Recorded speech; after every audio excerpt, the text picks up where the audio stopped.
Saudara-saudariku yang terkasih, hari ini Minggu 23 Maret 2025. Saya Romo Siga dari Paroki Santo Yusuf, Surabaya.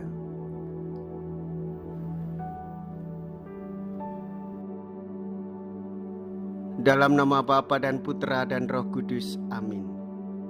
Kita bersama Bunda Gereja menghayati Minggu Prapaskah yang ketiga.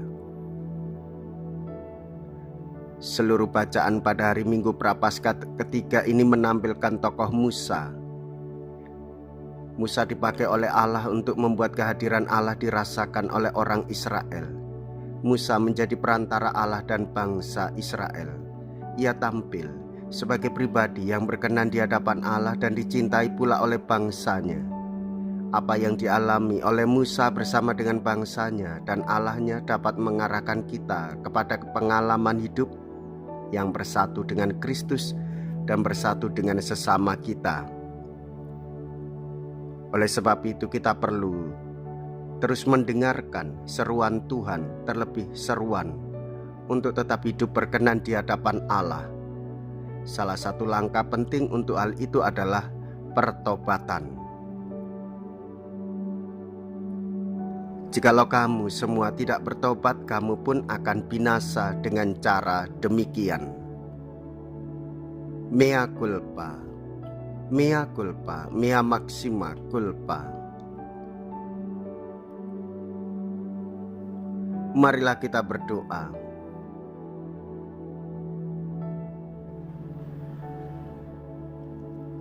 Allah Bapa kami yang Maha Rahim, Engkau tahu apa yang ada di dalam hati manusia. Engkau menyelami hati kami sedalam-dalamnya. Engkau tahu usaha-usaha dan kegagalan-kegagalan kami. Maka Engkaulah Allah yang sungguh-sungguh sabar.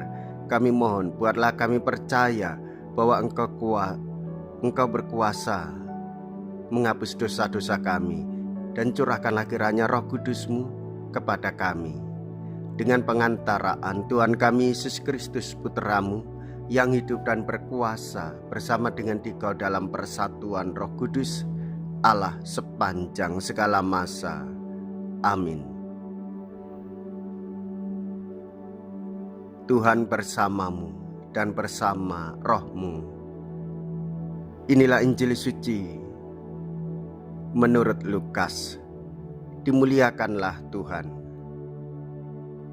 Lukas bab 13 ayat 1 sampai dengan ayat 9. Sekali peristiwa, datanglah beberapa orang kepada Yesus dan membawa kabar tentang orang-orang Galilea yang dibunuh Pilatus dan darahnya dicampurkan dengan darah kurban yang mereka persembahkan. Maka berkatalah Yesus kepada mereka, "Sangkamu orang-orang Galilea itu lebih besar dosanya daripada semua orang Galilea yang lain, karena mereka mengalami nasib demikian? Tidak, kataku kepadamu, tetapi jikalau kamu tidak bertobat, kamu semua pun akan binasa dengan cara demikian. Atau sangkamu ke-18 orang yang mati ditimpa menara dekat Siloam lebih besar kesalahannya daripada semua orang lain yang diam di Yerusalem? Tidak, kataku kepadamu, jikalau kamu tidak bertobat, kamu semua pun akan binasa dengan cara demikian." Kemudian Yesus mengatakan perumpamaan ini. Ada seorang mempunyai sebatang pohon ara yang tumbuh di kebun anggurnya. Ia datang mencari buah pada pohon itu, tetapi tidak menemukannya. Maka berkatalah ia kepada pengurus kebun anggur itu, "Sudah 3 tahun aku datang mencari buah pada pohon ara ini, namun tidak pernah menemukannya. Sebab itu tebanglah pohon ini. Untuk apa pohon ini hidup di tanah ini dengan percuma?" Pengurus kebun itu menjawab, "Tuan, biarkanlah dia tumbuh selama 1 tahun ini lagi. Aku akan mencangkul tanah sekelilingnya dan memberi pupuk kepadanya. Mungkin tahun depan akan berbuah. Jika tidak, tebanglah." Demikianlah sabda Tuhan. Terpujilah Kristus. Saudara-saudariku yang terkasih,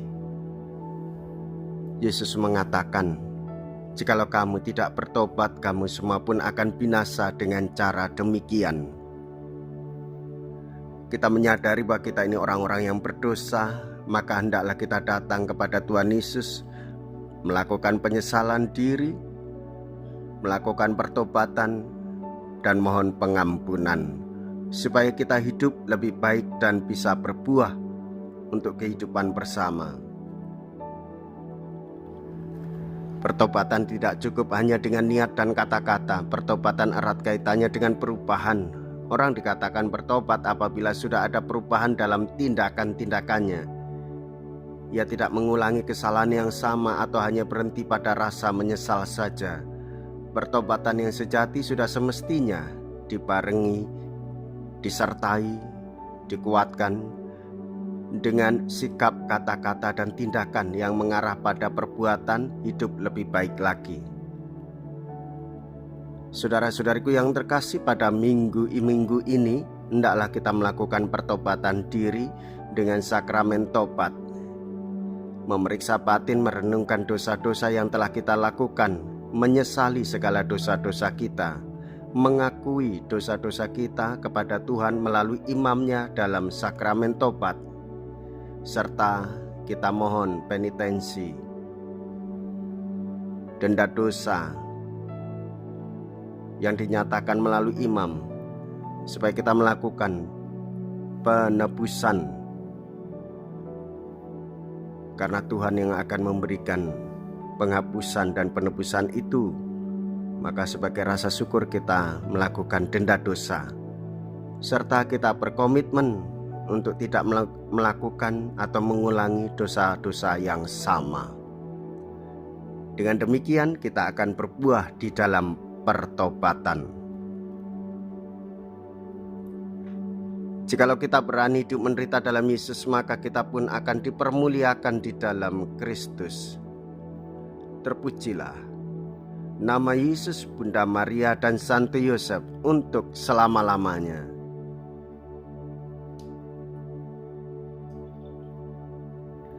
Marilah kita berdoa. Allah Bapa kami yang Maha Pengasih, kami bersyukur kepadamu atas anugerah santapan rohani. Janganlah kami yang telah dilahirkan kembali sia-sia mencicipi santapan surgawi itu, tetapi bangkitkanlah dalam diri kami iman akan karyanya, agar anugerah Roh Kudus benar-benar menghasilkan buah berlimpah dengan pengantaraan Kristus Tuhan kami. Amin. Tuhan beserta kita, sekarang dan selama-lamanya. Semoga Allah yang Maha Kuasa memberkati saudara sekalian, Bapa dan Putra dan Roh Kudus. Amin. Saudara-saudariku yang terkasih, pergilah, ibadah sabda sudah selesai. Syukur kepada Allah.